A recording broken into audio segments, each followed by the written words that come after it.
Hello,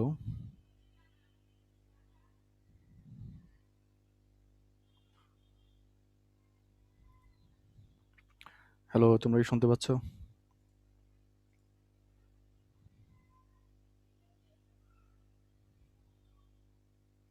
জি sir, শুনতে পাচ্ছি। আসসালামু আলাইকুম স্যার। ওয়ালাইকুম সালাম। তোমাদের কি লগ ইন করতে কোনো প্রবলেম হচ্ছে আজকে? জি না স্যার। আচ্ছা, ঠিক আছে, সবাই হয়তো আসবে। মাঝে তোমাদের হয়তো সবার একবার লগ আউট হয়ে গেছিল, তাই তো? মানে লগ ইন হয়তো তোমরা করেছিলে, সবাই একসাথে হয়তো বা লগ আউট হয়ে গেছিল সম্ভবত। জি স্যার।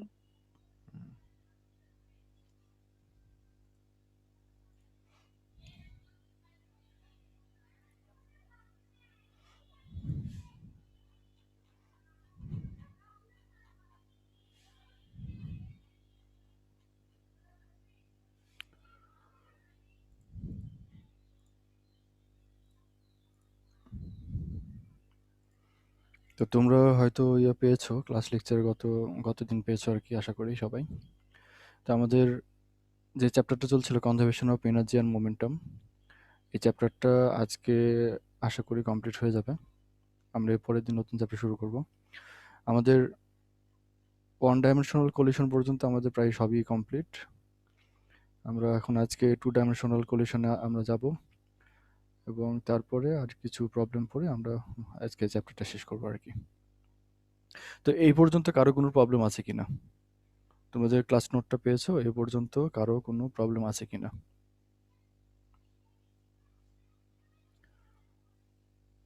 এখানে তোমাদের সেন্টার অফ মাস যে ইয়েটা আমরা এখানে বলেছিলাম, এটা আগের চ্যাপ্টারে হয়ে গেছিলো, এখানে আমরা দিয়েছি। আরও কিছু এখানে রিভিশন আমি করব, কয়েকটা ম্যাথ এর সাথে দিব, তোমরা এটা একটু দেখে নিবে পরে, আজকে ক্লাসে পরে। ওটাও মানে করানো হয়েছিল আর কি, তোমাদের এটা ক্লাসে, ফিজিক্যাল ক্লাসে করানো হয়েছিল। ওই সময় যেটা করেছিলাম ওই ম্যাথগুলো এখানে ইনক্লুড করে দিব, এটা একটু দেখে নেবে। আর এছাড়া খুব একটা বেশি কিছু আর এদিকে বলার নাই। আশা করি প্রবলেম হওয়ার কথা না কারো, সবই সহজ। ইন্টারমিডিয়েটে পড়ে আসছে এমন জিনিসই মোটামুটি এখানে সবই এ পর্যন্ত যা পড়ানো হয়েছে। আমরা তাহলে আজকে ক্লাসে শুরু করি।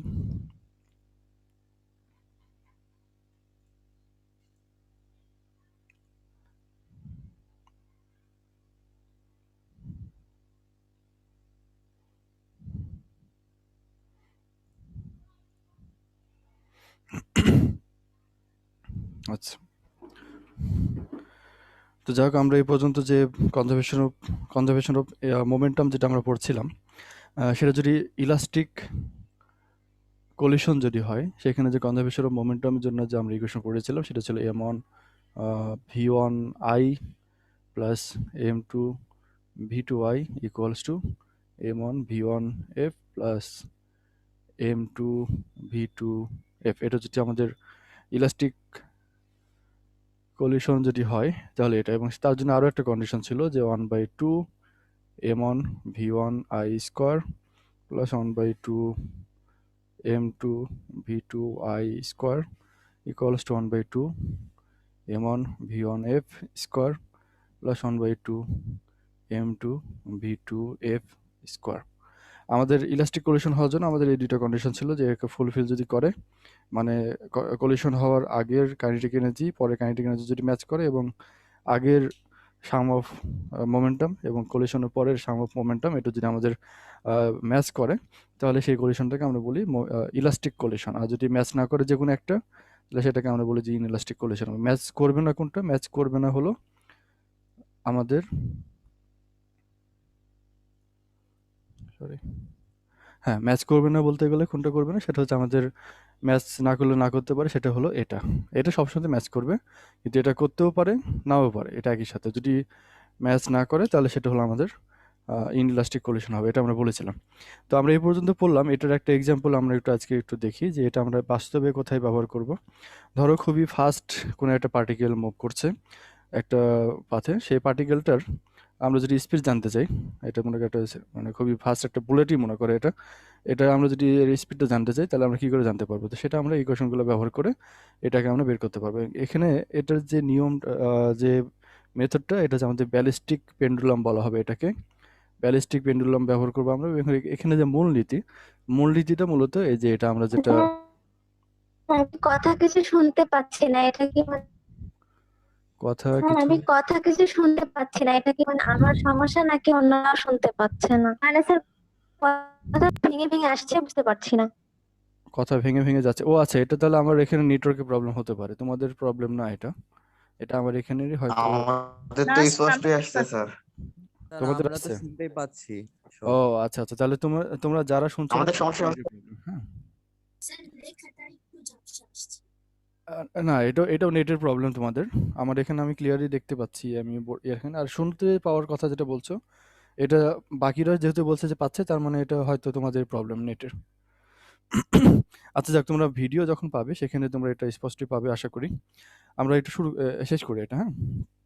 চেষ্টা করো একটু নেট, বাইরে যে ফাঁকা জায়গায় যেয়ে একটু চেষ্টা করো নেট, যেখানে নেটওয়ার্ক ভালো পাওয়া যায় আর কি। রুমের মধ্যে থাকলে অনেক সময় নেটওয়ার্ক পায় না, একটু একটু খেয়াল করো। বা অন্য কোনো নেটওয়ার্কে শিফট করার যদি অপশন থাকে ব্রডব্যান্ডে মোবাইল ডাটা থেকে, তাহলে সেটা একটু করতে পারো আর কি। তো আমাদের যেটা বলছিলাম, আমাদের এই ইকুয়েশনগুলো ব্যবহার করে আমরা এই একটা বুলেটের বা ফাস্ট মুভিং কোনো একটা পার্টিকেলের ভেলোসিটি, ইনিশিয়াল ভেলোসিটি কত, এটা যদি আমরা জানতে চাই, সেটা আমরা এই কাজটা মানে এটা দিয়ে আমরা করতে পারবো আর কি। এটার সহজ একটা ওয়ে হলো ব্যালিস্টিক পেন্ডুলাম। আমরা এখানে একটা পেন্ডুলাম ঝুলিয়েছি, দেখো ওটা আমাদের সাপোর্ট, এই সাপোর্ট থেকে একটা সুতার সাহায্যে একটা হুক দিয়ে একটা মানে পার্টিকেল, একটা বস্তু ঝোলানো আছে। এটা আসলে একটা কাঠ, এই যে যে জিনিসটা ঝুলিয়েছি আমরা, এটা হচ্ছে একটা কাঠের একটা টুকরা আর কি। তো এই যে বুলেটটা, এটা যে যেটাকে স্ট্রাইক করে, তাহলে কি হবে আমাদের এখানে, যেটা হচ্ছে প্রথমে এর কিছু এনার্জি ছিল, মনে করে এটা হচ্ছে v1i। এই v1i ভেলোসিটি নিয়ে এদিকে যাচ্ছে। এটাতে তার ইনিশিয়ালি v1, না সরি, v2, এটা 2 নম্বর পার্টিকেল, 2 নম্বর বস্তু যেহেতু, তাহলে এটা v2i, v2i হচ্ছে 0, মানে ইনিশিয়ালি এই কাঠের টুকরোটা স্থির অবস্থানে ছিল। যখনই এই বুলেটটা যে একে স্ট্রাইক করবে, তখন সেটা কি হবে, বুলেট, এটা যেটা কাঠের টুকরো আর এটা বুলেট, তাহলে এখানে কি হবে, এর সাথে এটা ঢুকে থেকে যাবে। তো ধরলাম যে এই পর্যন্ত এটা আসলো এবং এখানে এটা ঢুকে থেকে স্যার গেল। খুবই প্রবলেম হইতেছে স্যার। খুবই প্রবলেম হচ্ছে। স্যার লেখাগুলা একদম ঝাপসা ঝাপসা, আবার স্যার আপনি মানে হঠাৎ করে লিখতেছেন আবার হঠাৎ করে চলে যাচ্ছে, মানে কি? সবাই কি একই প্রবলেম ফেস করছো? স্যার না, আমি তো পরিষ্কারই দেখতে পাচ্ছি স্যার। না স্যার, পরিষ্কার দেখা যাচ্ছে। জি স্যার, পরিষ্কার দেখা যাচ্ছে। ঠিক আছে স্যার। তাহলে তোমার যারা দেখতে পাচ্ছ না, এটা নেটওয়ার্ক তোমাদের প্রবলেম। এটা আপাতত আমি এখান থেকে তোমাদের প্রবলেমটা কি করব বলো, আমি এখানে একটু বড় যে লেন্সটা আমি একটু পরিষ্কার করতে পারি, তারপরেও তোমরা যখন বলছো কেউ কেউ।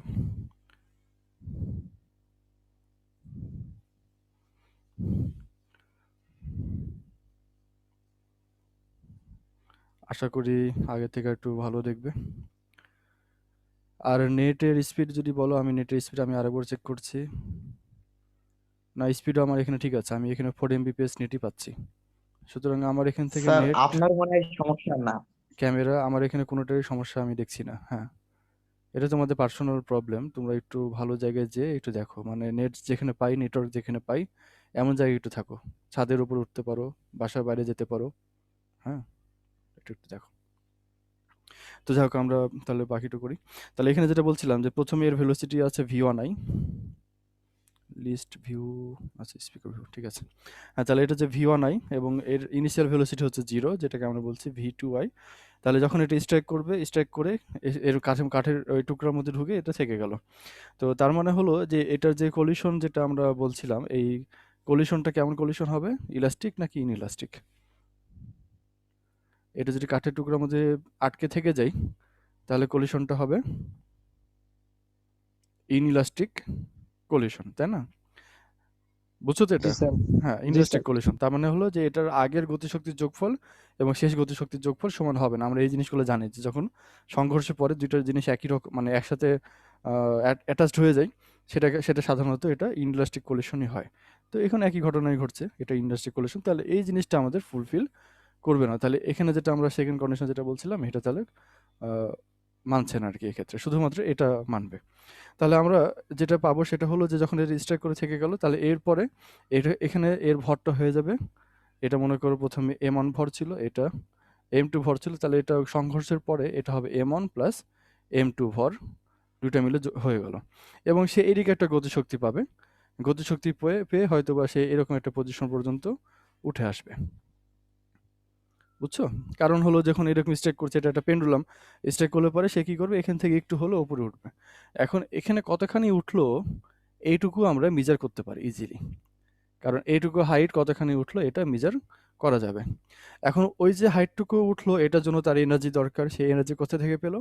এনার্জিটা পেলো যে এখান থেকে এই বুলেটটা যে যখন একে স্ট্রাইক করলো, এই বুলেটটা সহ এটার একটা কাইনেটিক এনার্জি এখানে পাওয়া যাবে। এই বুলেট সহ এই যে এখানে যে কাঠের টুকরোটা ছিল, এটা একটা কাইনেটিক এনার্জি গেইন করবে, সেই কাইনেটিক এনার্জিটাই আমাদের মূলত এটার এইটুকু হাইট ওঠানোর জন্য ব্যয় হবে। এখন এইটুকু হাইট কতখানি? এইটুকু হাইট হচ্ছে তার পটেনশিয়াল এনার্জি, সেই পটেনশিয়াল এনার্জি হচ্ছে মূলত এই বুলেট এবং কাঠের টুকরোর কাইনেটিক এনার্জির সমান হবে। তাহলে আমরা যদি এটার কাইনেটিক এনার্জি যদি আমরা বলি যে kf ইকুয়ালস, তাহলে এটা 1/2 m1 m1 plus m2 vf square. কারণ vfটা কি? এটা হচ্ছে দুইটা মিলে যদি এটা vf ভেলোসিটিতে যায়, তাহলে এটা যা 1/, মানে এটা হাফ, দুটো যোগফল আর কি, ভরের গণিত তাদের বেগের স্কোয়ারের মোট অর্ধেক আর কি। তাহলে এই হচ্ছে আমাদের এর কাইনেটিক এনার্জি, এবং সেই কাইনেটিক এনার্জিটা কতখানি হবে? এটা হচ্ছে 1/2 m1 প্লাস m2 vf, এটা ইকুয়ালস টু হবে এটার মোট হাইট কতখানি? হাইট হচ্ছে আমাদের এখানে তার যে ইয়াটা, মানে তোমার mgh আমরা যেটা বলি, সেই mgh যদি আমরা করি তাহলে এটা হচ্ছে m1 plus m2 into g into h। তাহলে এইটুকু হচ্ছে তার পটেনশিয়াল এনার্জি, আর এইটুকু হচ্ছে তার কাইনেটিক এনার্জি, তাই না? আমরা এটা যেটা আগে থেকে জানি, কাইনেটিক এনার্জি, পটেনশিয়াল এনার্জি, এখানে যেটা আর অন্য কোনোভাবে এনার্জি হারানোর স্কোপ নাই, তাহলে এভাবে সে সমান হতে হবে। কিন্তু এটা দেখো, এটা একটা কাইনেটিক এনার্জি, এটার সাথে এই ইকুয়েশনটাকে মিলিয়ে ফেলবে না। কারণ হলো এই ইকুয়েশন আমরা বলেছি এটা হচ্ছে আমাদের ফাইনাল কাইনেটিক এনার্জি, আর এটা ইনিশিয়াল কাইনেটিক এনার্জি। তো এটার ফাইনাল কাইনেটিক এনার্জি, এটা দুইটা মিলে যোগফল, মানে বুলেট এবং কাঠের টুকরো দুটো মিলে যোগফল হচ্ছে এটা। এটা কিন্তু আবার ইনিশিয়াল কাইনেটিক এনার্জি সমান এখানে হবে না, যেহেতু এটা আটকে গেছে আর কি একই সাথে। কিন্তু এটার কাইনেটিক এনার্জির সাথে ওই নিজেরই পটেনশিয়াল এনার্জি আমরা ইকুয়েট করতেই পারি, এই দুটো সমান অবশ্যই হবে সেক্ষেত্রে। হ্যাঁ, আচ্ছা, তাহলে আমাদের এখন আমরা জানতে চাই কি vf না, আমরা জানতে চাই হলো এটার vi কত। আমাদের যেটা প্রশ্ন সেটা হলো যে এটার ইনিশিয়াল বুলেটের ভেলোসিটি কত ছিল, এটা আমাদের প্রশ্ন। তো এটা জানবো কিভাবে আমাদের? তাহলে এই যে এই ইকুয়েশনটা আমরা ব্যবহার করব, এই 1 নম্বর ইকুয়েশনটাকে আমরা যদি ব্যবহার করি, তাহলে এখান থেকে, মানে এটাকে আমরা এখানে যদি বসাই, তাহলে এখান থেকে আমরা vf ভ্যালুটা বের করে নিয়ে আসতে পারবো। এখন কিভাবে করা যেতে পারে? আমরা এটাকে আমাদের এই কন্ডিশনের জন্য যদি লিখি, তাহলে প্রথমে এটার ভর ছিল, এটার বেগ ছিল, প্রথম বস্তুর ভর এবং বেগ দুটি আছে। দ্বিতীয় বস্তুর জন্য v2i হচ্ছে আমাদের 0। তাহলে আমরা ইকুয়েশনটা একটু মডিফাই করি, এটার জন্য লিখি তাহলে m1 v1i ইকুয়ালস টু, কারণ এটা সেকেন্ড টার্মটা 0 হচ্ছে, ইকুয়ালস টু m1 v1f। এটা হলো আমাদের যেহেতু আটকে গেছে, তাহলে দুটোর জন্য আমাদের v1টা কমন, মানে v1 m1 plus m2 into vf, এটা কারণ v দুটোর জন্য কমন। তাহলে এখান থেকে আমরা vf এর ভ্যালুটা বসাতে পারি, মানে বের করতে পারি। vf ইকুয়ালস টু হবে m1 divided by m1 plus m2 into v1i। তাহলে দেখো আমরা এখান থেকে এটাকে বের করে নিয়ে আসতে পারছি। এখন এই যে vf এর ভ্যালুটা আমরা এখানে পেলাম, এটা আমরা এখানে যদি বসাই, তাহলে এখান থেকে আমরা ক্যালকুলেট করে নিয়ে আসতে পারবো। ও আচ্ছা, এখানে একটা ভুল হয়েছে, স্কোয়ারটা ছুটে গেছে। হ্যাঁ, তাহলে আমরা স্কোয়ারটা এখানে দিলাম। এখন এটাকে আমরা একটা কাজ করি, vf এর যে আমরা এটাকে এ পাশে পাঠিয়ে দিই, vfটাকে আলাদা রাখি, তাহলে vf equals to 2m1 m2 divided by, ও আচ্ছা, m1 প্লাস m2 তো কেটে যায়, তাই না? এটা তো নতুনভাবে লেখার দরকারই নেই, এখানে এই যে m1 প্লাস m2, এটাও m1 প্লাস m2 কেটে যাচ্ছে, এটা তো আমাদের টোটালটা এত লেখার দরকার নেই। তাহলে আমরা যেটা এখান থেকে পাবো সেটা হচ্ছে 2 এর পাশে পাঠিয়ে দাও, তাহলে 2gh তার উপরে রুট ওভার, তাহলে ভিএফ এর ভ্যালু হচ্ছে এটা। এখন এখানে ভিএফ এর ভ্যালু আমরা এখান থেকে আবার বের করেছি, 1 নম্বর ইকুয়েশন বের করেছি, ওই ভ্যালুটা এখানে আমরা বসিয়ে দিই। তাহলে যেটা পাবো সেটা হচ্ছে m1 divide by m1 plus m2 into v1i equals to root of 2gh। তাহলে v1i এর ভ্যালু আমরা জানতে চাই, এখান থেকে আমরা তাহলে পেয়ে যাচ্ছি v1i এর ভ্যালুটা। তাহলে v1i সমান আমরা যেটা পাবো, কোথায় লিখি, এখানে লিখি আর কি, v1i equals to m1 plus m2 divided by m1 into root of 2gh। তাহলে এই যে ইকুয়েশনটা আমরা এখানে এতক্ষণ পর্যন্ত ডিরাইভ করলাম, এই ইকুয়েশনটা আমরা ইউজ করে যে কোনো একটা ফাস্ট মুভিং পার্টিকেলের আমরা এর ভেলোসিটি কত এটা আমরা বের করে ফেলতে পারি। তাহলে আমাদের এখানে মেজারমেন্টটা কি হবে, বুলেট মানে ফাস্ট মুভিং পার্টিকেল যেটা ছিল আমাদের এই কন্ডিশনের জন্য এটা বুলেট, তাহলে এটা m1 তার ভর কত, m2 এটা যাকে স্ট্রাইক করছে তার ভর কত, আর 2 এটা ফ্যাক্টর, জি হচ্ছে আমাদের গ্র্যাভিটেশনাল অ্যাক্সেলারেশন যেটা তুমি যে স্টেনে পরীক্ষা করছো সেখানে এটা কত, এবং এইচটা হচ্ছে কতখানি হাইটে উঠলো। তাহলে আমাদের মেজারমেন্ট থাকবে হলো তিনটা জিনিসের, একটা হচ্ছে m1, একটা m2 আর একটা হচ্ছে h। এই তিনটা আমরা মেজার করে এখানে ভ্যালুটা বসালে আমরা v1i এর ভ্যালুটা ইজিলি পেয়ে যাব। স্যার এখানে VF equal m1 by m1 plus m2 into v1i, এটা কিভাবে আসলে একটু আরেকবার রিপিট করেন। v1i এটা না স্যার এর উপরে একটু ভিএফ, এটা। হ্যাঁ হ্যাঁ এটা এই ইকুয়েশনটা কি বুঝেছো এটা? স্যার ওইটাই আরেকবার রিপিট করেন। এখানে দেখো আমাদের ইকুয়েশনটা এটা জানি কিনা, মোমেন্টাম কনজার্ভ করার যে বিষয়টা এটা আমরা জানি কিনা। জি স্যার। হ্যাঁ এটা আমরা জানি। আমাদের কন্ডিশনটা কি, যে এটা ইনিশিয়ালি এই 2 নম্বর বস্তুটা 0 মানে স্থির অবস্থানে ছিল, তাহলে এর বেগ কত, v2i 0। জিরো। তাই v2i যদি 0 বসে তাহলে এই টার্মটা 0 হচ্ছে। ও তাহলে ঠিক আছে m1 হ্যাঁ। v1i ইকুয়ালস টু এটা, এখানে v1f আর v2f কমন হয়ে যাবে কারণ এটা একসাথে অ্যাটাচড হয়ে একটা বডিতে রূপান্তরিত হচ্ছে, তাহলে জি এটা স্যার। কমন একটা ভেলোসিটি থাকবে vf, তাহলে এখানে vf বসালে। আচ্ছা আচ্ছা বুঝতে পারছি। আচ্ছা সবাই কি এটা ক্লিয়ার? আচ্ছা তাহলে আমরা যে কাজটা করলাম, এই যে এটা আমরা যদি মানে হাতে কলমে যেটি করতে চাই তাহলে আমরা এভাবে বের করতে পারি, m1 এর মানে ভর কত, m2 কত এবং হাইট কতখানি উঠলো এটা বের করে আমরা এই কাজটা করতে পারি। এবং এটার নাম হলো ব্যালিস্টিক পেন্ডুলাম, মানে যে পেন্ডুলামটা ইউজ করেছি তার নাম হলো ব্যালিস্টিক পেন্ডুলাম। এই ব্যালিস্টিক পেন্ডুলাম ইউজ করে আমরা এই কাজটা করতে পারি। আর বর্তমানে তুমি যদি বলো তাহলে অনেক সফিস্টিকেটেড টেকনোলজি আছে, আমরা মানে সরাসরি এটা পেয়ে যেতে পারি, অনেক ডিভাইস আছে এরকম মেজার করার। তো সেটা আলাদা বিষয়, আমরা যেহেতু আমরা একদম ইনিশিয়ালি মানে শিখছি, তাহলে সেক্ষেত্রে এটা আমরা এভাবে মেজার করতে পারি এই ইকুয়েশন দিয়ে। তো আমাদের এটা গেল, আমাদের এখন যেটা হবে সেটা হচ্ছে 2 ডাইমেনশনাল কোলিশন, এটা আমরা পড়ি, এটা পরে শুধু রকেট প্রপালশন থাকবে, তাহলে আমাদের চ্যাপ্টার কমপ্লিট।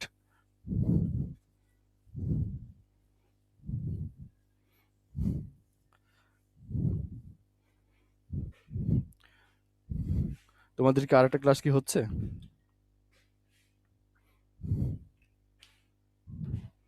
ফিজিক্সে তোমাদের আরেকটা অন্য ক্লাসটা কি হচ্ছে? হ্যাঁ স্যার। মাঝে মাঝে হয়। তোমরা স্যারের সাথে যোগাযোগ করোনি?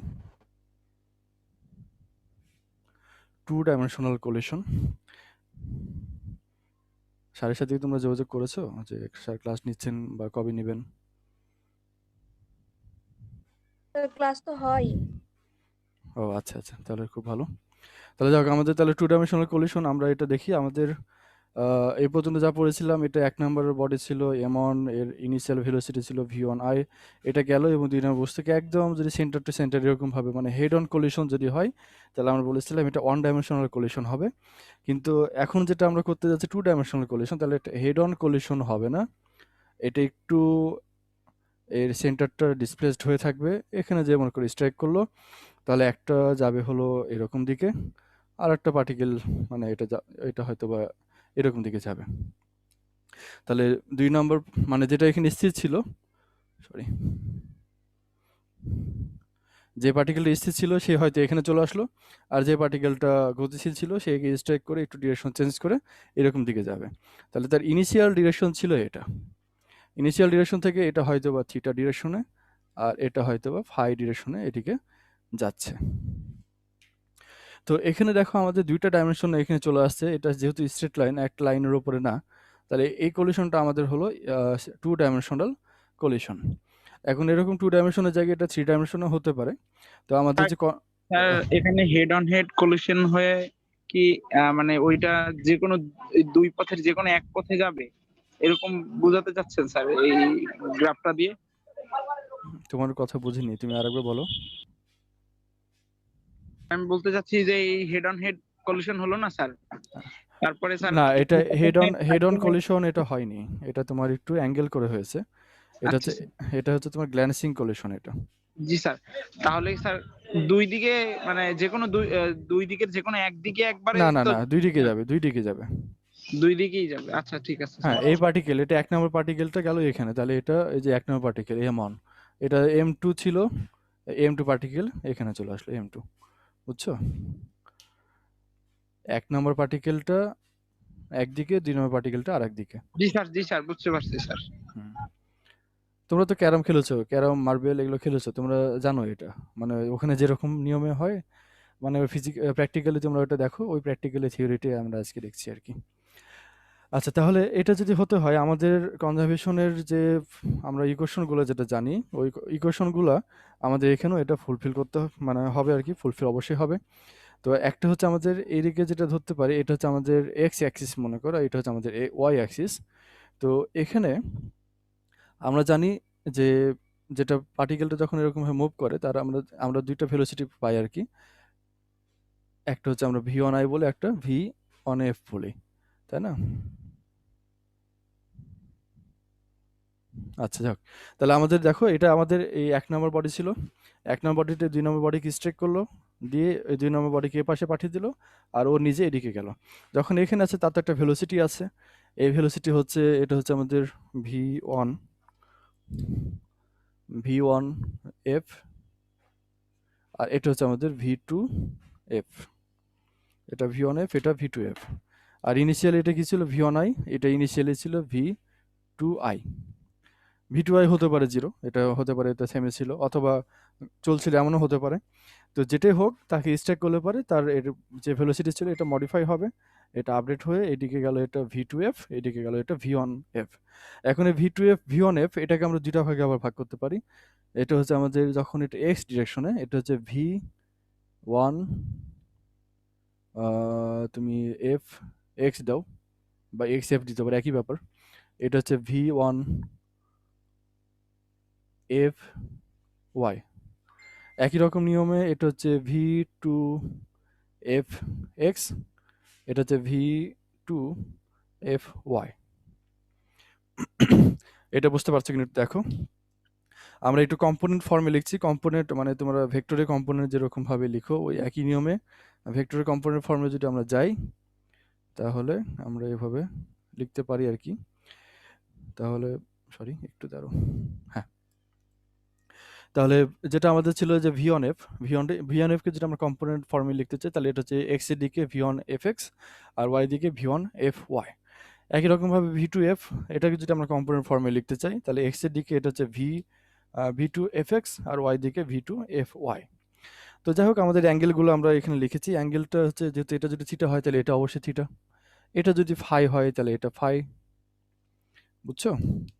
থিটা এবং ফাই আমরা একই রকম ভাবে করলাম আর কি। এখন এই যে এইগুলোকে আমরা, এই যে v1f v2f, এটাকে আমরা কম্পোনেন্ট ফর্মে যদি লিখতে, মানে যেভাবে লিখলাম আর কি, এটাকে যদি আমরা একটু ভেঙে লিখি, যেটা v1f, এই v1fটাকে আমরা v1fx, এটাকে আমরা v1 এর মাধ্যমে লিখতে চাই, তাহলে কি লিখতে পারবো, কেউ বলতে পারবা? v1fx, এটাকে আমরা v1 এর মাধ্যমে লিখতে চাই, তাহলে v1f কি লিখবো, কস লিখবো না সাইন লিখবো, কেউ একজন বলো। কস স্যার। হ্যাঁ, কস হবে এটা, তাহলে কস থিটা, থ্যাংক ইউ। তারপর এটা হচ্ছে v1fy, তাহলে একই রকম নিয়মে হবে, তাহলে এটা হচ্ছে v1f, এবার হবে সাইন, তাই না, সাইন থিটা। তারপর একই রকম নিয়মে v2fxটা হচ্ছে আমাদের, এটা হচ্ছে v2 এর টার্মে লিখবো, তাহলে v2f, এটা fxটা ওই দিকে, তাহলে এটা হচ্ছে আমাদের v2f cos phi। তারপরে একই রকমে V two F Y equals to V two F sine phi. আচ্ছা, এ পর্যন্ত ক্লিয়ার কিনা?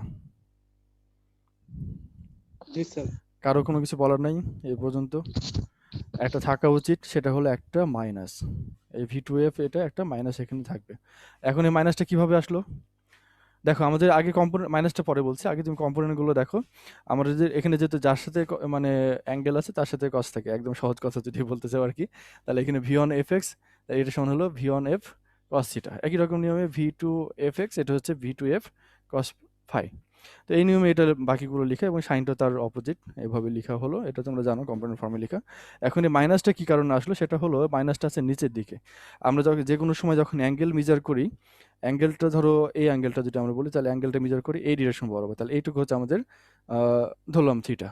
এখন অ্যাঙ্গেলটা যদি তোমার এরকম হয়, তাহলে আমাদের বলতে হবে এতখানি হয়েছে অ্যাঙ্গেলটা। যদি অ্যাঙ্গেলটা এরকম হয়, তখন আমরা বলবো এতখানি অ্যাঙ্গেলটা হয়েছে, তাই না? তো এই সম্পূর্ণটা তখন থিটা। এখন আমরা যদি এটা বলি যে এটা যে ফাই, তাহলে এটা আমাদের আসলে এটা ফাই না, এটা আসলে মাইনাস ফাই, তাই না? আমাদের এরকম ডিরেকশনে যদি যাই, ক্লকওয়াইজ যদি যাই, তাহলে অ্যাঙ্গেলটা হয় মাইনাস।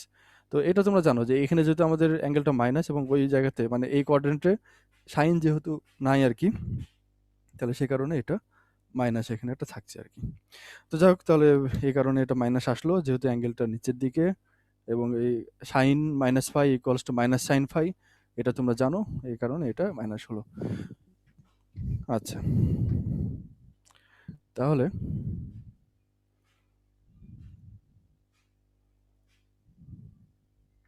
হ্যাঁ, এটা বুঝতে পারলে তোমরা? তাহলে এটা কি যেহেতু কোয়াড্রেন্ট হিসাব করে হলো?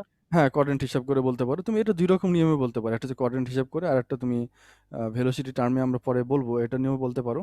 এই যে এই কোয়াড্রেন্টে সাইন আছে, সাইন কি আছে এখানে? এখানে শুধু আছে কস, তাই না? আর কি আছে? সেক আছে সম্ভবত। তো এটা আর কি। এখানে আছে হলো তোমার ওয়াল। এখানে সম্ভবত আছে সাইন, আর কি আছে এখানে? Cosec cosec. সম্ভবত আছে। আর এখানে আছে হলো ট্যান কট, তাই না? এটা তোমরা জানো, এটা ত্রিকোণমিতিতে ওই নিয়মে আর কি।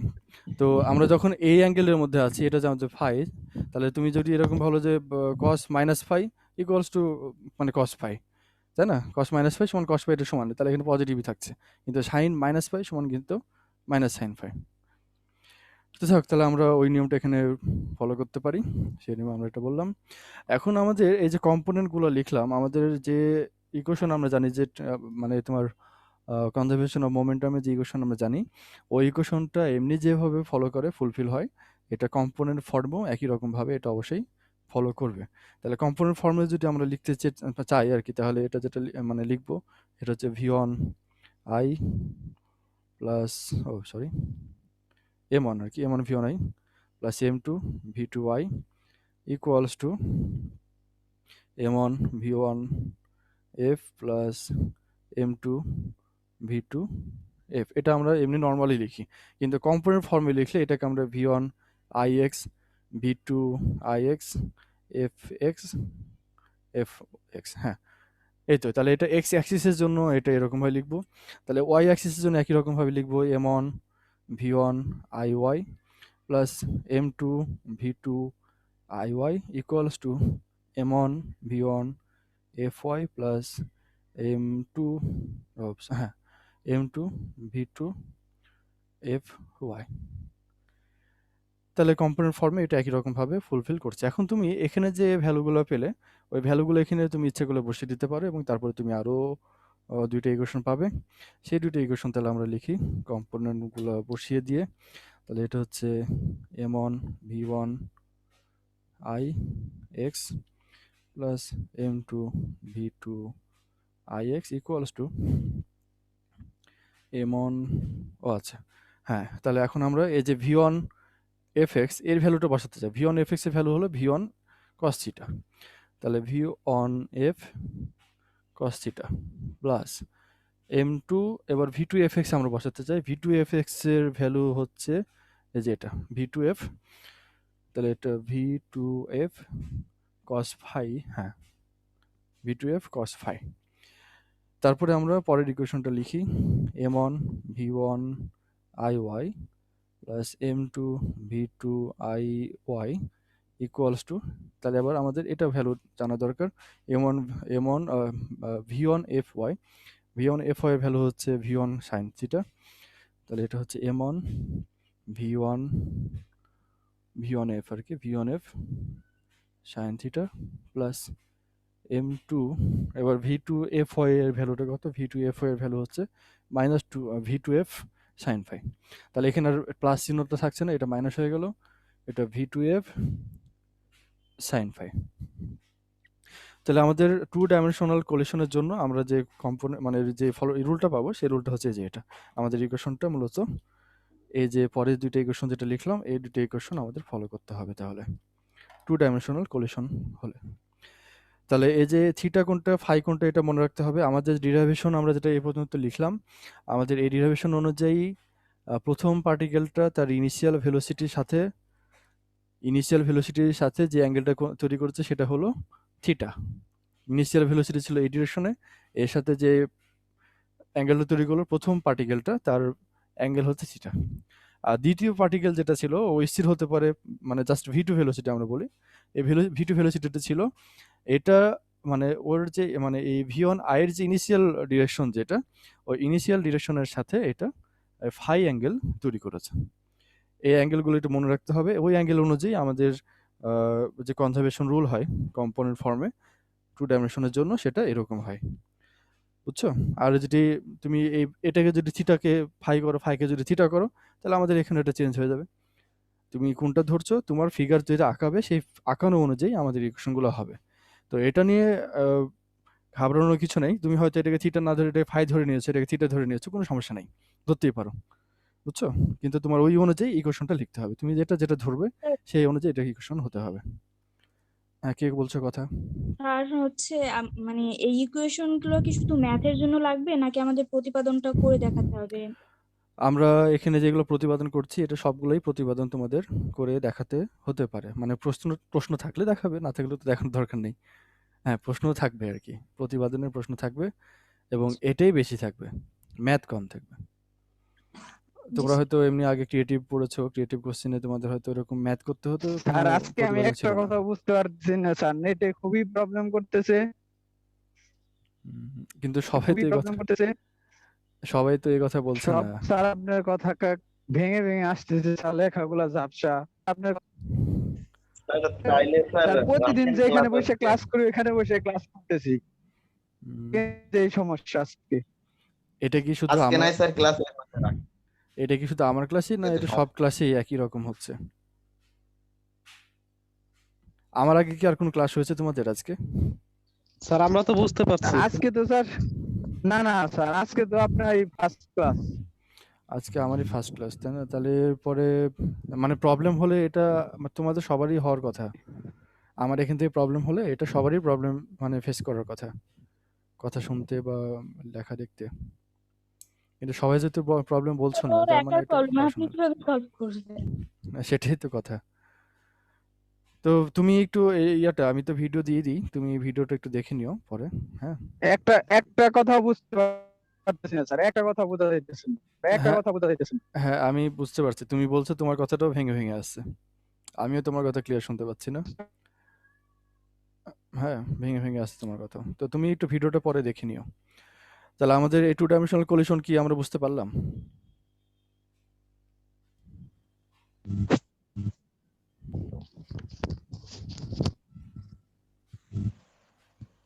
হ্যালো?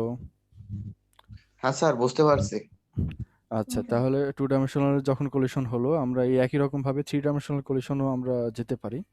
মানে থ্রি ডাইমেনশনাল কোলিশন কখন হবে, যেটা বলেছিলাম যে স্ট্রাইক করলো, এটা দুই দিকে দুইজন চলে গেল, এমনও হতে পারে যে স্ট্রাইক করে এটা ভেঙে টুকরো টুকরো হয়ে গেল, এটা এক একটা পার্টিকেল এক এক দিকে গেল, বুঝছো? তখন সেক্ষেত্রে যেটা হবে, তখন আমাদের থ্রি ডাইমেনশনাল কোলিশনের অন্তর্গত হবে। তবে ওটা আর একটু অ্যাডভান্স টপিক, তোমাদের এটা দরকার নাই, এই টু ডাইমেনশনাল পর্যন্তই ঠিক আছে। আমরা এই পর্যন্ত এটা পড়লাম এবং এরপরে আমাদের আর একটা লাস্ট টপিক বাকি আছে, সেটা হচ্ছে রকেটের প্রপালশন।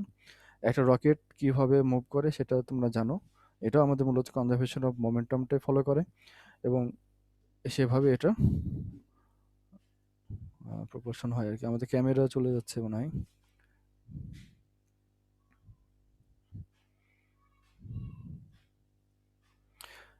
এটার একটা ম্যাথ আছে, তোমাদেরকে কি ম্যাথ করাবো নাকি তোমরা করে নিবে?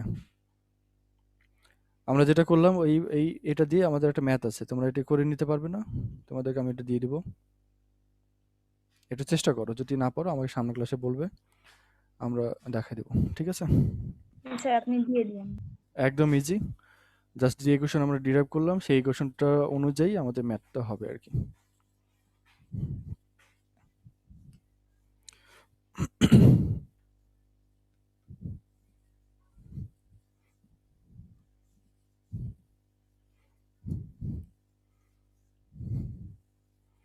তোমাদের পার্টিসিপেন্ট আজকে অনেক কম, 30 জন।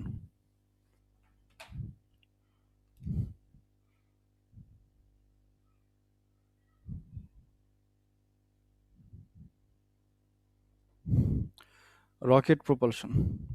তো একটা রকেট কিভাবে চলে তোমরা জানো যে রকেটে প্রথমে জ্বালানিকে পুড়িয়ে গ্যাস উৎপন্ন করা হয়, সেই গ্যাসকে প্রচুর ভেলোসিটি নিয়ে উপরের দিকে ছোড়া হয় এবং সেটা তখন সামনের দিকে এরকম মুভ করতে থাকে আর কি। যাক, আমরা রকেট ধরলাম যে এটা ভালোভাবে এখনো গেল না, তোমরা একটু বুঝে নাও। তো রকেটের টোটাল যে মাস, এটা মনে করো ক্যাপিটাল এম, এটা এই ডিরেকশনে যাচ্ছে, মানে সামথিং মনে করো ভি ভেলোসিটিতে মুভ করছে, এবং এর মধ্যে যে প্রচুর পরিমাণে ভেলোসিটি নিয়ে যে গ্যাসগুলো নির্গত হচ্ছে সেটার একটা ভেলোসিটি আছে, সেটা মনে করো ভিই। ভিইটা কেন? কারণ হচ্ছে এক্সাস্ট ভেলোসিটি। এক্সাস্ট মানে তো তোমরা জানো নির্গমন, মানে গ্যাসের যে নির্গমন যে ভেলোসিটিটা সেটা হচ্ছে ভিই। এবং এখান থেকে ডেল্টা টি টাইমে যে পরিমাণ গ্যাস এখান থেকে বের হয় তার ভর হলো ডেল্টা এম। বা তুমি এটাকে আরেকটু টাইম লিমিটটাকে 0 দিকে নিয়ে যে বলতে পারো যে ডিটি টাইমে যে পরিমাণ গ্যাস নির্গমন হয় সেটা হচ্ছে, বা যেটুকু ভর কমে যায় সেটা হচ্ছে ডি এম। এভাবে আমরা বলতে পারি। আচ্ছা, তো এখন আমরা যে কাজটা করব রকেটের এই প্রপারশনের এটা ডিরাইভ করার জন্য আমরা দুইটা ফ্রেম অফ রেফারেন্স ব্যবহার করতে পারি। একটা হচ্ছে আমাদের সেন্টার অফ মাস সিস্টেম, আর একটা হতে পারে তোমার এটার কি বলে আমাদের ল্যাবরেটরি কোঅর্ডিনেট সিস্টেম। আমরা বাইরে থেকে যখন দেখছি, বাইরে থেকে মেজার করছি এটা ভেলোসিটি কত, গ্যাসের ভেলোসিটি কত, এটা মনে করো এই রকেটের সিস্টেমের বাইরে থেকে আমরা বাইরে থেকে দেখছি, এখানে ল্যাবে বসে এটা মেজার করছে, তখন এটাকে আমরা বলবো ল্যাবরেটরি সিস্টেম। আর যখন রকেটের মধ্যে বসে থেকে আমরা মেজার করব, বা রকেট এবং এর যে সেন্টার অফ মাস, এই সেন্টার অফ মাসে থেকে যখন আমরা বসে থেকে মেজার করব সেটাকে আমরা বলবো সেন্টার অফ মাস সিস্টেম। তাহলে আমাদের যে মেজারমেন্টগুলো হবে এটা দুইটা সিস্টেমে আমরা করতে পারি, একটা হচ্ছে ল্যাবরেটরি সিস্টেম আর একটা centre of mass system. Centre of মাসের কথা আমরা জানি, সেই সেন্টার অফ মাসে যদি আমরা এটাকে বসে থেকে মেজার করি তাহলে আমরা এক রকমের পাবো, ক্যালকুলেশন পাবো। আর আমরা যদি ল্যাবরেটরি সিস্টেমে বসে থাকি তাহলে আমাদের ভেলোসিটি মেজারমেন্টগুলো আর এক রকম হবে, কিন্তু দুটোতেই আমাদের কনজারভেশন রুল একই থাকবে। তো যাই হোক, আমাদের প্রথমে আমরা ধরি যে রকেট এরকমভাবে সামথিং আমরা থেকে মাপছি, ল্যাবরেটরি থেকে মাপছি, এবং সে ভি ভেলোসিটির রকেটটা এটাকে মুভ করছিল। সেখান থেকে তুমি ডেল্টা এম ভেলোসিটিতে রকেটের এই পরিমাণ, মানে ডেল্টা ভি ভেলোসিটিতে ভিই ভেলোসিটির ডেল্টা এম পরিমাণ বা ডিএম পরিমাণের মাস এখান থেকে বের হয়ে যাচ্ছে। তো এটা যদি এই পরিমাণ মাস যদি বের হয় তাহলে সেটা কি হচ্ছে, সেখান থেকে আমাদের যে ভি যেটা ছিল এই ভিটা মডিফাই হচ্ছে এবং মডিফাই হয়ে ভি প্লাস ডিভি এই পরিমাণ তার ভেলোসিটি হয়ে যাচ্ছে। কথাটা কি বুঝতে পারলে? আমি আবারও বলছি, এটা একটা রকেট আমাদের, আমরা ল্যাবরেটরি থেকে মেজার করছি, এই ল্যাব থেকে মেজার করে এর যে ভেলোসিটি পাবো এটা হচ্ছে আমরা দেখলাম যে এটা ভি ভেলোসিটি মুভ করলো, মানে মুভ করছিল আর কি। এই সময়ে আমরা এখান থেকে দেখতে পাচ্ছি যে ডিটি সময়ে ডিএম পরিমাণে মাস এই গ্যাস আকারে এখান থেকে বের হয়ে যাচ্ছে, এবং এইটুকু বের হওয়ার কারণে এর এই ডিভি পরিমাণ ডেল ভি পরিমাণ ভেলোসিটি বাড়ছে আর কি। এইটুকু আমরা বুঝি আগে। আচ্ছা, তোমাদেরকে আমি বলেছিলাম সম্ভবত এর আগে যে একটা হেলিকপ্টার বা একটা এরোপ্লেন এটা মহাকাশে যেতে পারে না। তোমরা এটা উত্তরও দিয়েছিলে কেন যেতে পারে না, কারণ হলো এটা বাতাসের উপর ভর করে চলে। কিন্তু রকেট যেতে পারে, কারণ হলো এটা যে প্রপালশন সিস্টেম যেটা, এটা বাতাসের উপর ভর করে চলে না, এটা নিজেই এটা মানে গ্যাস এখান থেকে নির্গত করে এবং তার মাধ্যমে এই মোমেন্টামটা মূলত পায়। কিন্তু বাকি যে ইয়াগুলো তোমার উড়োজাহাজ মানে এরোপ্লেন বলো আর এই হেলিকপ্টারই বলো, তারা মূলত বাতাসের উপরে ভর করে চলে। এই কারণে যেহেতু বাতাস মহাশূন্য নাই, এ কারণে মহাশূন্য যেয়ে এরা অকেজো হয়ে যায়, ওখানে আর মানে এরা কাজ করতে পারে না আরকি। অকেজো বলতে কি পাখা ঘুরবে কিন্তু এটা কোনো দিকে আগাতে পারবে না। তো যাই হোক, এইজন্য আমাদের রকেটটা দরকার এবং রকেটে যে কাজটা করা হয় সেখানে জ্বালানি প্রচুর পরিমাণে নেওয়া হয় এবং মানে রকেটে বলতে গেলে প্রায় পুরোটাই জ্বালানি এবং সেখানে জ্বালানিটা অনেক মানে করে জ্বালানিটা পুড়িয়ে গ্যাস উৎপন্ন করে এবং সেই গ্যাসকে প্রচণ্ড বেগে বের করা হয় পিছন দিক দিয়ে, যাতে করে সেখান থেকে তুমি একটা মোমেন্টাম সামনের দিকে রকেটের সামনের দিকে পেতে পারো আর কি। তো এই মোমেন্টামটা কিভাবে পাই, এই মোমেন্টাম কতখানি পাবো, থ্রাস্ট কতখানি পাবো, এটাই ক্যালকুলেশনের বিষয় এখনকার। তাহলে আমাদের যেটুকু প্রথমে বললাম এইটুকু একটু আবারও বলছি, এটা ভি ভেলোসিটি মুভ করছিল, ডিএম পরিমাণে মাস বের হওয়ার কারণে আমাদের এই ভেলোসিটি ডেল এম পরিমাণে মানে বাড়লো আর কি। তো যখন এই ডিএম এই পরিমাণে মাস বা ডেল এম যেটাই বলো, এই মাসটা যখন বের হয়নি, যখন এর ভিতরে ছিল, সেই সময়ে ধরলাম যে এটা কলিশনের আগে এবং সেখানে এটা কিছু হলো এবং মাসটা নির্গত হলো। এটা হচ্ছে আমাদের কলিশনের পরে, মানে আমরা কলিশনের আগে পরে যেরকমভাবে হিসাব করি, এখানে ওই হিসাবটাই যদি আমরা এখানে দেখি, তাহলে আমাদের এটা বের হওয়ার আগের টোটাল মোমেন্টাম এবং বের হওয়ার পরে টোটাল মোমেন্টাম সমান হতে হবে। এখন বের হওয়ার আগে টোটাল মোমেন্টাম কত? টোটাল মোমেন্টাম হচ্ছে মাস টাইমস ভেলোসিটি, তাই না? তাহলে এই এম প্লাস ডেল, তোমার এখানে টোটাল মাস কত হবে? আমাদের এই ডেল এমটা নিয়ে আমরা যখন আমরা বলছিলাম, তাহলে এই এম প্লাস ডেল এম যখন মাসটা বের হয়নি, এই রকেটের মধ্যে যখন ছিল, এই ডেল এম মাস টাইমস ভেলোসিটি, এটা কত ভেলোসিটি নিয়ে চলছিল? যখন বের হয়নি, যখন এটা ভেলোসিটি নিয়ে ভি ভেলোসিটি নিয়ে এটা মুভ করছিল এবং এটা হচ্ছে আমাদের রকেটের বেগ। এইটুকু ভরের কি আলাদা কোনো বেগ ছিল? এটা আলাদা কোনো বেগ ছিল না। তাহলে আমাদের ইনিশিয়াল মোমেন্টাম হচ্ছে জাস্ট এইটুকুই, ইনিশিয়াল মোমেন্টাম এটাই। এখন ফাইনাল মোমেন্টাম কত হবে? ফাইনাল মোমেন্টামটা হলো এটা, এবার ঘটনাটা ঘটলো সেটা হলো যে ডিএলএম পরিমাণে এটা বের হয়ে গেল। তাহলে ডিএলএম বের হয়ে গেলে এখানে আমাদের দুইটা আলাদা আলাদা ইয়ে হচ্ছে, তাহলে এখানে আমরা ভেলোসিটি পাবো হলো দুইটা। তাহলে একটা হচ্ছে রকেট যেটা চলছিল এম ভরের রকেট, এবং এর যে বেগ, এই বেগটা হচ্ছে ভি প্লাস ডেল ভি হয়ে গেল। তাহলে এটা হচ্ছে আমাদের রকেটের মোমেন্টাম প্লাস মানে ফাইনাল মোমেন্টাম আর কি, প্লাস আর একটা ফাইনাল মোমেন্টাম কার, সেটা হচ্ছে আমাদের এই ডেল এম ভরের গ্যাসের। তাহলে সেটা হচ্ছে ডেল এম এবং ওটা বের হয়েছে ভিই, এই ভিই পরিমাণ এক্সাস্ট ভেলোসিটি নিয়ে এটা বের হয়েছে। এইটুকু বুঝতে কারো আপত্তি আছে কিনা, বুঝতে পেরেছে কিনা?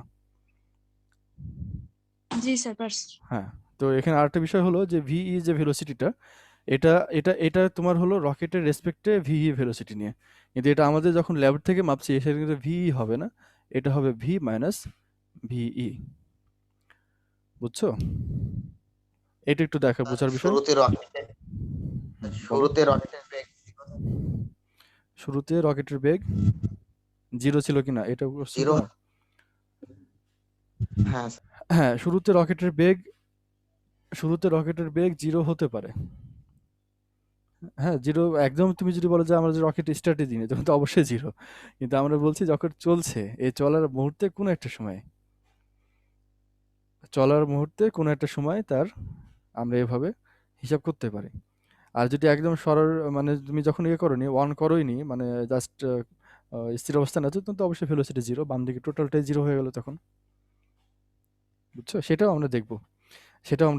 আমরা এটা নিয়ে এখন বলছি যেটা, সেটা হলো যে পার্টিকুলার কোনো একটা টাইম যখন আমাদের এটা একটা ভেলোসিটি নিয়ে মুভ করছে, তখন তার কি ঘটনা ঘটে, এটা আমরা দেখছি আর কি। এখন এই কোশ্চেন তো সেটা না, কোশ্চেন আসা উচিত হলো যে এটা তোমরা বুঝছো কিনা। ভি মাইনাস ভিটা হচ্ছে রকেটের সাপেক্ষে ভি এর মানে তোমার গ্যাসের বেগ, আর ভিটা হচ্ছে রকেটের বেগ কার রেসপেক্টে, কার সাপেক্ষে, সেটা হলো পারিপার্শ্বিকের সাপেক্ষে। তুমি ল্যাব থেকে যেটা পরীক্ষা করছো, সেই ল্যাবে পারিপার্শ্বিকের সাপেক্ষে রকেটের বেগ হলো ভি এবং সে ভিই বেগে মানে ওর সাপেক্ষে আবার ভিই বেগে এই গ্যাসটা ছুটতে ছুটতে যাচ্ছে। তাহলে সেক্ষেত্রে এই পারিপার্শ্বিকের সাপেক্ষে রকেটের গ্যাসের যে বেগ, এটা হবে ভি মাইনাস ভিই। বুঝছো? আপেক্ষিক বেগের বিষয়টা একটু দেখতে হবে, এটা বুঝতে সমস্যা হলে বলবে, তারপরে আমি আবারও বুঝাবো। তাহলে আমরা এটাকে একটু ক্যালকুলেশন করতে পারি। স্যার আরেকবার বলেন। এটা হ্যাঁ, তাহলে আমরা একটু অন্য এক্সাম্পলটি ধরো, এটা একটা রাস্তা মনে করো, তুমি বিশাল বড় একটা ট্রেন আছে সম্ভব, মনে করো যে এই একটা ট্রেন, এই ট্রেনটা এইদিকে যাচ্ছে সম্ভবত, মানে সম্ভবত আচ্ছা না বলি, মনে করো এদিকে 10 কিলোমিটার পার আওয়ার ভেলোসিটিতে এদিকে যাচ্ছে। তারপরে মনে করো এখানে একজন ব্যক্তি দাঁড়িয়ে আছে, এই ট্রেনের উপরে আরেকজন ব্যক্তি, মানে ভিতরে বারান্দা আছে না, সেই বারান্দায় মনে করো একজন ব্যক্তি আছে, এবং ওই ব্যক্তি এই ট্রেনের সাপেক্ষে এদিকে 5, সরি এটা বাইরে লিখি, মনে করো ট্রেনের রেসপেক্টে এটা এদিকে এই 5 কিলোমিটার পার আওয়ার বেগে দিকে দৌড়াচ্ছে। বুঝতে পারলে কন্ডিশনটা? একজন ব্যক্তি এই প্ল্যাটফর্মে দাঁড়িয়ে আছে, ওর সামনে একটা ট্রেন এদিকে যাচ্ছে, সেই ট্রেনের বেগ এর সাপেক্ষে হলো 10 কিলোমিটার পার আওয়ার, এবং ওই ট্রেনের ভিতরে একজন ব্যক্তি এই 5 কিলোমিটার পার আওয়ার বেগে দৌড়াচ্ছে, এবং এই 5টা হলো এই ট্রেনের সাপেক্ষে এটা 5 কিলোমিটার পার আওয়ার বেগে দিকে যাচ্ছে। তাহলে এর সাপেক্ষে কত কিলোমিটার পার আওয়ার বেগে কোন দিকে যাবে এই ব্যক্তিটা? কে ট্রেন বলতে চলে পারবে? কোনটা দিকে? ট্রেন, আবারও বলছি, ট্রেনটা যাচ্ছে এইদিকে ডানে 10 কিলোমিটার পার আওয়ার বেগে, এটা 5 না মনে করো, এটা মনে করো 3, কারণ নাম্বারটা নিয়ে আবার একটু কনফিউজড হবে। এটা মনে 3 কিলোমিটার পার আওয়ার বেগে ওই ট্রেনের সাপেক্ষে বাম দিকে আসছে। তাহলে এখানে যে অবজারভারটা আছে, এই যে তোমার প্ল্যাটফর্মে একজন ব্যক্তি দাঁড়িয়ে আছে, এই ব্যক্তিকে কোন দিকে কত বেগে যেতে দেখবে? স্যার 10 এর দিকে, কিন্তু 7 কিলোমিটার সাথে হ্যাঁ যেতে দেখবে। হ্যাঁ, এটা হচ্ছে কথা। তাহলে এটা ট্রেন যেদিকে যাচ্ছে ওই দিকে যেতে দেখবে, এবং সেটা দেখতে পাবে হলো 7 কিলোমিটার পার আওয়ার বেগে যেতে দেখবে। এটা কি করে পেলে? এটা পেলে হলো যে তুমি এদিকে কত বেগে যাচ্ছিল সেটা থেকে এটাকে বিয়োগ করো, বিয়োগ করলে তুমি যা পাবে, মানে হলো যে 10 minus 3 equals to 7 kilometre per hour. বুঝছো? এভাবে এটা হলো। এখন এটা কেন করলে? কারণ হলো যে তুমি এই যে 3 কিলোমিটার পার আওয়ার যে ভেলোসিটি বলছে, এটা ট্রেনের রেসপেক্টে 3 কিলোমিটার, কিন্তু তুমি যখন বলছো যে তোমার রেসপেক্টে কত, তাহলে তোমার রেসপেক্টে এটা মাইনাস ওর রেসপেক্টে এটা কতখানি, তাহলে এটা হচ্ছে তোমার রেসপেক্টে কতখানি, এটা পাবা আর কি। বুঝছো? এইভাবে আমরা যেটা ক্যালকুলেশন করি, তো একই নিয়ম। এটা যাচ্ছে আমাদের ভি বেগে, রকেটের সাপেক্ষে এটা ভি বেগে দিকে যাচ্ছে, তাহলে তোমার সাপেক্ষে এর বেগ কত হবে? তখন তুমি এটাকে বিয়োগ করবে, মানে এই হ্যাঁ, বেগটাকে তুমি বিয়োগ করবে। হুম, তো এই হচ্ছে আমাদের ব্যাপার। এটা আপেক্ষিক বেগের মানে বিষয় আর কি। আপেক্ষিক বেগটা তোমরা যেভাবে ক্যালকুলেট করো, এখানে একই রকম নিয়মে আমাদের ক্যালকুলেট করতে হবে। তাহলে আমরা এটা ক্যালকুলেশনটা করি, এম ভি এটা গুণ করলাম plus del M V equals to M V plus sorry M del V, capital M del V plus del M V minus del M V E. তাহলে এখান থেকে দেখো কি কি কাটে, একটা হচ্ছে এই এম ভি কেটে যায়, ডেল এম ভি এটা কেটে যায়। তাহলে আমরা যেটা পাবো সেটা হচ্ছে M del V equals to del M VE, এটা পাচ্ছি। এখন এখন এখন দেখো যে আমরা যেখানে যে বেগটা আমরা নিয়েছিলাম যে ভি, দেখো যে আমাদের রকেটের যে বেগ, আমাদের এই পর্যন্ত আসার পর রকেটের আর বেগের কোনো টার্ম এখানে আর নাই, রকেটের বেগ আমাদের এখানে আর থাকছে না, ওটা কেটে গেছে। তাহলে এখানে যা আছে সেটা শুধুমাত্র রকেটের বেগ কতখানি বাড়লো, আর এখানে গ্যাসটা কত বেগে এক্সাস্ট ভেলোসিটি কত, এই দুইটা শুধু আমাদের আছে, দুইটা বেগ এখানে আছে। আর এই রেট মানে তোমার এই যে কতখানি মাস চেঞ্জ হলো, এটা শুধু এখানে আছে। তাহলে এখান থেকে আমরা এক্সাস্ট ভেলোসিটি আমরা বের করতে পারি, বা রকেটের বেগও আমরা বের করতে পারি। আমরা ডেল ভিটা আমরা এখান থেকে নিই, ডেল ভি। তাহলে ডেল ভি রকেটের বেগ কতখানি বাড়লো, এটা সমান হলো VE times del M divided by M. এখন বিষয় হলো এইটাকে আমরা যদি অল্প সময়ের জন্য যদি বলতাম, অল্প সময়ের জন্য যদি বলি, তাহলে এটাই হলো আমাদের DV equals to VE DM by M. যখন ডেল টি টেন্স টু 0, তখন del V tends to DV এবং del M tends to DM. বুঝছো? সময় ব্যবধান যদি খুবই শূন্যের কাছাকাছি হয় তাহলে আমরা এইটুকু অ্যাপ্রক্সিমেশন নিতে পারি। এখন বিষয় হলো যে আমরা এই বেগ কতখানি চেঞ্জ হলো ইনিশিয়াল ভেলোসিটি এবং ফাইনাল ভেলোসিটি টার্মে যদি লিখতে চাই, এটাকে আমরা ইন্টিগ্রেট করব। তাহলে ইন্টিগ্রেশন অফ, মনে করো ইনিশিয়ালি এটা ছিল ভিআই এবং তার ফাইনাল ভেলোসিটি হলো ভিএফ, তাহলে ডিভি ইকুয়ালস টু, এখানে আমাদের লিমিটটা হলো মাস রিলেটেড এবং মাস সহ, মানে তোমার যেটুকু গ্যাসের মাস যেটা হচ্ছে নির্গমন হচ্ছে এটা সহ রকেট টোটাল যে মাসটা, এটা যদি হয় এম আই এবং এটা চেঞ্জ হওয়ার পরে যদি হয় এম এফ, এটা equals to VE DM divided by capital M, এটা স্মল এম। হ্যাঁ, তাহলে এখান থেকে যেটা পাবে সেটা হলো যে VF minus VI equals two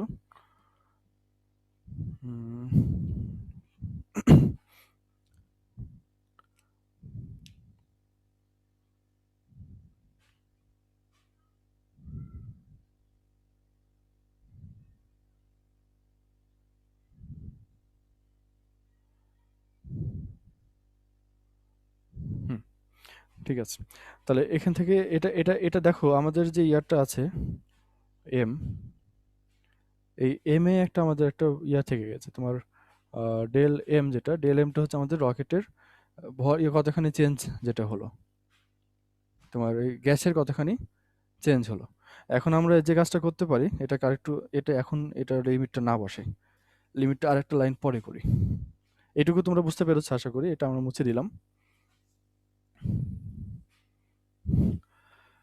একটা জিনিস এখানে একটু খেয়াল করো, আমরা রকেটের যে গ্যাসটা বের হচ্ছে এই গ্যাসের ভর যতখানি, এই রকেটের গ্যাসের ভর যতখানি হলো, এটা যদি আমাদের ডিএম হয় তাহলে DM equals to minus D capital M. আমরা এটা বলতে পারি, কেন বলতে পারি, কারণ হলো যে ডিএম যে পরিমাণ গ্যাস নির্গমন হলো এটা সমান হচ্ছে আমাদের রকেটের ভর যতখানি কমে গেল, কারণ যতখানি গ্যাস বের হবে রকেটের ভর ততখানি কমে যাবে। তো মাসের চেঞ্জ এটা সমান সমান, আর যেহেতু এটা কমছে এই কারণে এটা মাইনাস। তো এখানে তো মাইনাস আমরা তাহলে এবার দিতে পারি, মাইনাসটা যদি আমরা বসাই তাহলে এই ইকুয়েশনটা এরপরে যেটা হবে এটা হচ্ছে integration of VI to VF DV equals to integration of M I to M F VE D capital M divided by M, এবং এখানে একটা মাইনাস। এই মাইনাসটা আমরা এই ভ্যালুটা এই ডিএম এর জায়গায় এই ভ্যালুটা বসালাম বলে এখানে একটা মাইনাস হলো এবং এটা ক্যাপিটাল এম আসলো আর কি।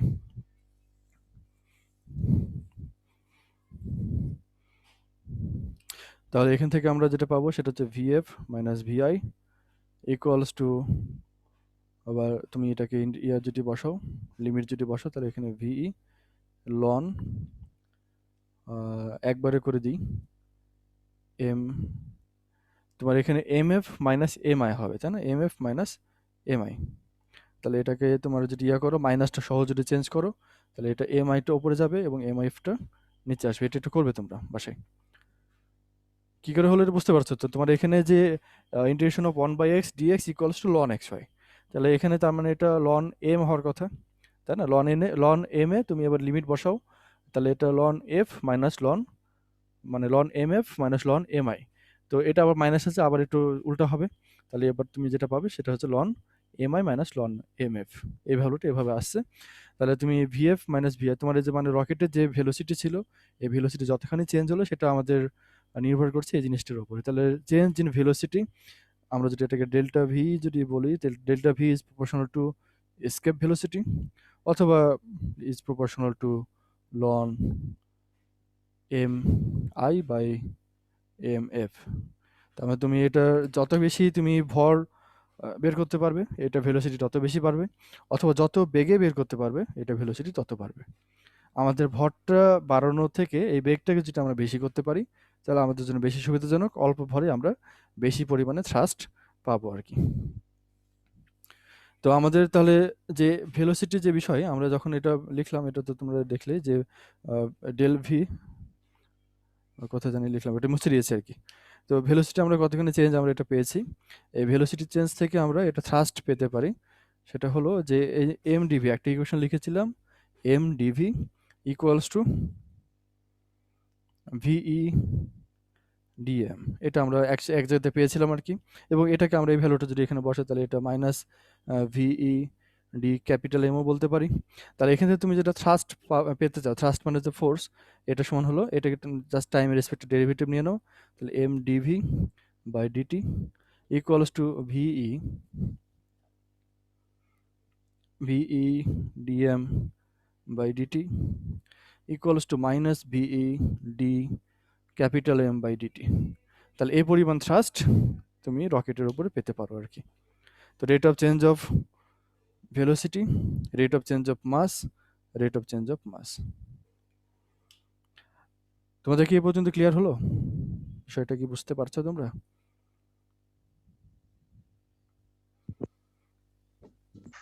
হ্যাঁ স্যার, বুঝতে পারছি। আচ্ছা, তাহলে তোমরা এটা পড়বে এবং আমাদের ক্লাস তাহলে আজকের মানে এই ক্লাসের মধ্যে দিয়ে এই সেকেন্ড মানে চ্যাপ্টার যেটা চলছিল conservation of energy and momentum, এই চ্যাপ্টারটা শেষ হলো। তোমাদেরকে নোট আশা করি আজকে দিয়ে দেবো রাতে, এটা তোমরা একটু নিয়ে নেবে। আর সামনের ক্লাস থেকে আমরা এরপরে আর একটা চ্যাপ্টার স্যার, তোমাদের বাকি আছে, ওটা শুরু করবো আর কি। হ্যাঁ আন্দালিব বলো। কয়টা ক্লাসে শেষ হতে পারে? সামনের ক্লাসটা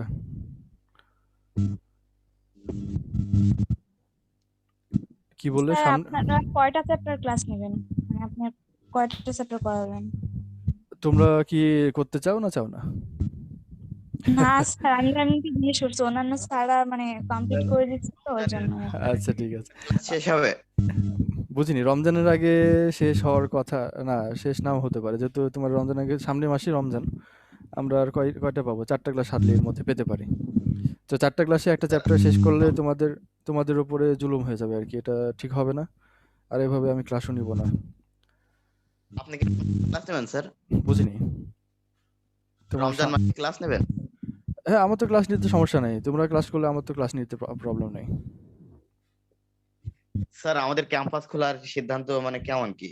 এটা কি সিদ্ধান্ত তো এখন যেভাবে রেট বাড়ছে, করোনার রেট তো তোমরা দেখছোই। আমাদের প্রথমে যে অবস্থা ছিল, আমাদের সেকেন্ড ওয়েভ আমরা যেটা ভাবছিলাম, হয়তো বা ওটা সেকেন্ড ওয়েভ না, এখন যেটা চলছে এটা হয়তো সেকেন্ড ওয়েভ শুরু হচ্ছে। এখন রেট যেভাবে বাড়ছে তাতে তো একটু ভয়েরই বিষয় যে কি হয় না হয়, আবারও বন্ধ হয়ে যায় কিনা। যাক, এটা আন্দাজে কিছু বলা যাবে না, স্যার অন্যান্য এই বিষয়ে ভার্সিটি কিছু তো জানি না। ভ্যাকসিন দেওয়ার জন্য রেজিস্ট্রেশন করা লাগছে, তো আমাদের ভার্সিটি তেমন কিছু চলছে না। এখন ভ্যাকসিনের কথা হয়তো বলবে রিসেন্টলি, আমি এটা বিষয়ে কিছু জানি না আর কি, এটা অথরিটি কি বলে এটা পরে দেখা যাবে।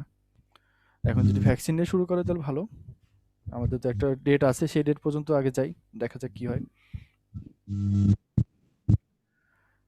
তো ঠিক আছে, আর কোনো কোশ্চেন যদি না থাকে আমরা শেষ করি।